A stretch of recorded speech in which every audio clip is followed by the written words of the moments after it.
자, 새로운 삶을 살려면 해야 될 세 번째가 있습니다. 뭘까요? 인간의 한계를 인정하라는 거예요. 그리고 뭘로 살아야 돼요? 피조물로 살아야 돼요. 이상한 것은, 자, 여러분 피조물이에요, 창조주예요? 네? 맞습니까, 피조물? 근데 많은 사람들이 자기가 피조물이라는 사실을 받아들이지 않아요. 많은 사람이 자기가 하나님 되려는 착각 속에 살고 있는 것을 봅니다. 사람의 마음속에는 하나님이 되고 싶어하는 본능이 있습니다. 이 본능을 충동하는 것이 사단의 첫 번째 도전이었죠. 여러분 기억할 거예요. 에덴 동산에서 하와에게 던진 미끼가 뭡니까? 창세기 3장 5절에 너희가 그것을 먹는 날에는 너희 눈이 밝아 하나님과 같이 되어 선악을 알 줄을 하나님이 아심이라. 다시 말하면 너희가 하나님처럼 될 거야. 피조물에게 네가 하나님처럼 될 거야. 더 이상 하나님에게 끌려다닐 필요가 없어 라고 지금 얘기해 준 거죠. 그래서 사단은 와서 이렇게 이야기해. 네가 말하는 게 정당해. 하나님 얘기 들을 필요 없어. 네 판단이 항상 옳아. 하나님의 판단을 따를 필요가 없어. 다시 말하면 인간의 한계성을 받아들이지 못하는 자기 우상화의 본능이 인간에게는 있다는 얘기예요. 그래서 지나치도록 자기의 옳음을 내세우고 있는 욥, 그 마음의 한구석에 바로 이 의식이 또 있었다는 거예요. 그래서 하나님은 그에게 네가 창조주냐라고 지금 질문하는 거죠. 피조물인 네가 감히 하나님과 따지려느냐라고 얘기하는 거예요. 우리는 흔히 생각해요. 옳아요, 이게. 내가 경험해 본 바에 의하면, 내가 배운 바에 의하면 이것이 옳단 말이에요. 하나님 이건 정당하지 않아요 라는 우리가 얘기할 수 있는데 하나님 얘기하는 거예요. 누가 너를 지었니?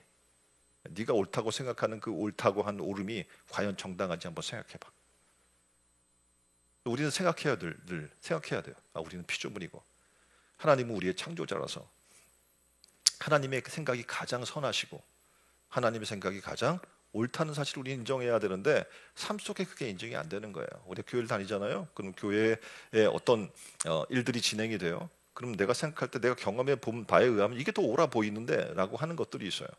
내가 살면서 이렇게 하는 게 더 편하고 이렇게 하는 게 좀 더 편리할 텐데 왜 저렇게 하지 답답하게?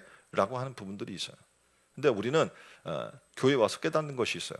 하나님은 선하시고 하나님의 일들은 협력해서 이루어진다는 거예요. 하나님의 선은 그냥 나 혼자 이루는 것이 아니라 어떻게 해요? 협력해서 하나님의 선이 이루어진다는 거예요. 나를 내려놓고 감정을 버리고 하나님의 말씀을 붙들고 그 말씀 안에 서면 어떻게 해요? 협력해서 하나님의 선이 이루어질 줄 압니다. 그래서 하나님이 얘기하는 거예요. 욥기 39장에 보면 동물 세계에 대해서 이야기를 해요. 39장 1절로 2절에 산 염소가 새끼 치는 때를 내가 아니?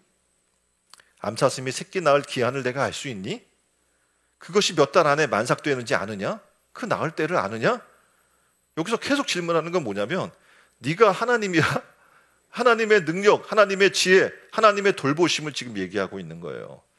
야, 내가 이 동물까지도 돌보는데 창조주로서 나는 이 피조 세계에 대해 책임을 지고 있는데 하물며 너 정도냐? 인간이냐? 내가 당하고 있는 이 모든 고통과 아픔에 대해서 너는 어찌하여 이 고통을 주느냐 말하지만 그러나 이 모든 것을 내가 안다. 내가 그것을 섭리하고 있다. 내가 창조주며 전지전능하다는 사실을 잊지 말아라 라는 것 지금 욥에게 가르쳐 주고 있는 겁니다. 우리는 살다가 보면 내가 힘이 있게 되고 어떤 권세를 얻게 되고 또 어떤 사회적 지위가 높아지고 내가 돈을 갖게 되고 어떤 물질적 파워가 생기게 되면 말을 듣지 않습니다. 말을 들어요, 안 들어요? 네? 웬만하면 듣지 않는 거예요. 그래서 어떤 높은 지위에 올라간 사람들이 예수님 믿고 구원받기란 굉장히 어려운 일이 되는 겁니다. 욥도 마찬가지예요. 당대 의인이었고 부자였습니다. 어느 정도 되니까 이제 교만해진 거죠. 내가 옳고 그름을 판단한 자가 된 거예요. 우리는 어느 선상에 올라가도 하나님 앞에 무릎 꿇는 자가 돼야 돼. 우리는 피조물 따름이에요. 우리는 그 창조주의 지음받은 존재이라는 겁니다. 그래서 놀랍게도 40장에서부터 욥이 겸손해지기 시작하는 거예요. 막 따지고 흥분하고 내가 뭐 잘못했어요 따졌던 욥이 이제 어떡합니까? 겸손해져요. 그래서 하나님이 물어봐요. 내가 이제 할 말이 있느냐? 변박하는 자는 전능자와 다투겠느냐? 하나님과 변론한 자는 대답할지어다. 지금 하나님과 변론하고 있는 거잖아요. 그랬더니 욥이 비로소 깨달았습니다. 나는 미쳐나오니 무엇이라 주께 대답하리이까? 손으로 내 입을 가릴 뿐이다. 내가 무슨 말을 할 수 있겠습니까? 하나님과 내가 감히 변론할 수 있겠습니까? 우리는 늘 우리의 한계성을 깨달아야 합니다. 하나님의 피조물로서 우리는 겸손해야 합니다. 그리고 어떻게 해요? 그런 삶을 살 때 우리는 그리스도 안에서 새로운 피조물로서 살아나가게 될 줄 믿습니다.